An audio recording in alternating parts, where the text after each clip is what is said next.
Hey guys, my name is Connor Buckley, author of Coping with Anxiety and Depression, There is Hope, and this is my channel, The Anxiety and Depression Vlogs. And today we are talking about dating someone who has or deals with any mental health issues such as anxiety or depression.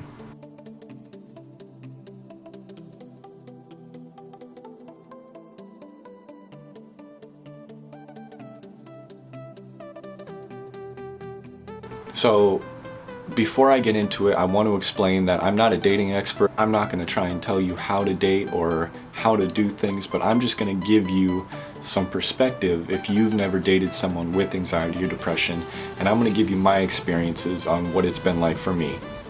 And nothing more than that. And I think it'd be beneficial for you guys to learn if you happen to be dating someone with these issues. So the first thing I would really highly recommend is to take a look at, number one, if you're the person with anxiety or depression, take a look at if you're putting your happiness in someone else, or if you are trying to fill a void with that person or jumping into a relationship or what have you. At least from my experience, especially when I was going through that real low period, I was dating around looking to fill that void, whether it was physically or emotionally, with dating, and I was trying to get my feelings processed through the feelings of intimacy with another person, and that wound up to be a very a not so good relationship.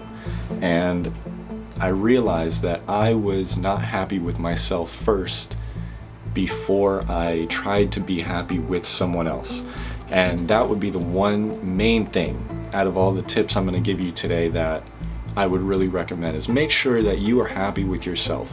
Make sure you are happy with who you are as a person before you incorporate your life with another person's life together. Let's say maybe you are at the point where you're in a relationship, but what I'm saying is kind of resonating and you feel like, you know, maybe I have been doing that and I'm in a relationship. That's okay.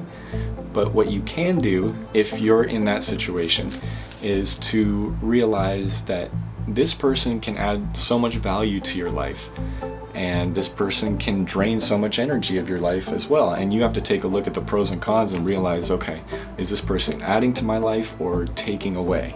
And once you evaluate that, I think the decision will be a lot more clear as to if you're really putting your happiness in that person, or if you are happy and you are trying to build a healthy life with someone else. So don't put your happiness in other people.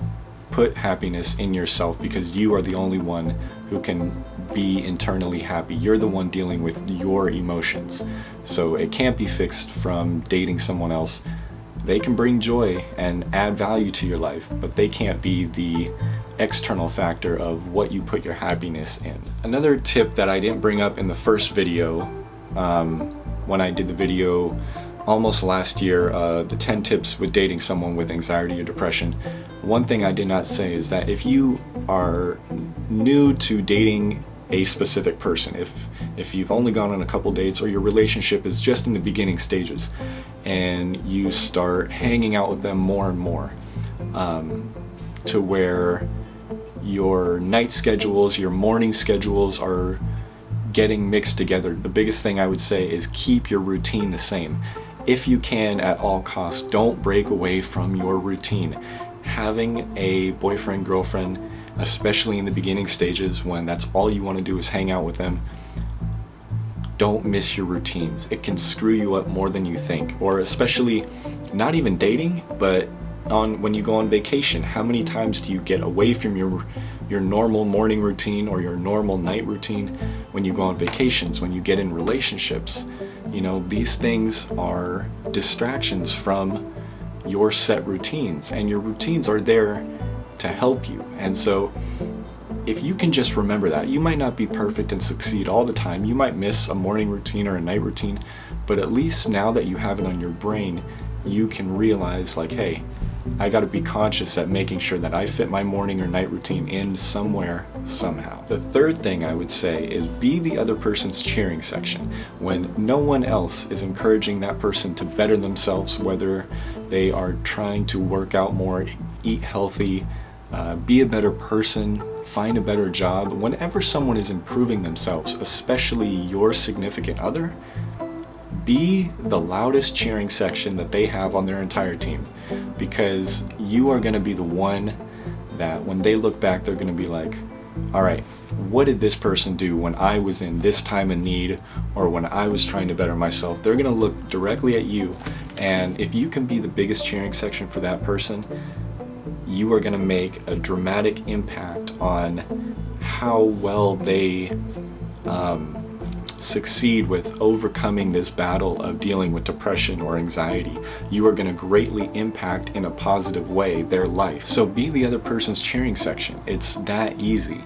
You know, you might not have to agree with everything that that person says or does, but ultimately, when that person needs you, you should be their biggest cheering section. With that being said, when you are a person's biggest cheering section, that builds trust in the relationship, which ultimately leads to better communication. And that leads me to my next point, is number 4, you have to be able to communicate at all times with 110% honesty. That is the biggest thing I can tell you, besides the first step, besides putting your happiness in someone else.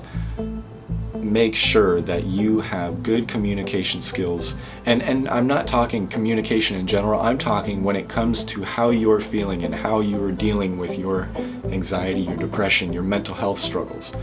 Be as open and honest as you can, because more than likely your significant other is going to be the person that can hopefully understand and sympathize with you more than anyone else. And having that support, that person to talk to, and that best friend that you can put your trust in is something that builds the relationship up stronger than anything else that I can think of. When you're trying to be intimate, whether it's physically, emotionally, spiritually, I think the biggest thing that helps a person grow when they're dating someone with anxiety or depression is that if they can be honest about how they're truly feeling, whether they are feeling like suicidal, whether they are feeling hysterical, sad, depressed, anxious, stressed out, major anxiety, panic attacks.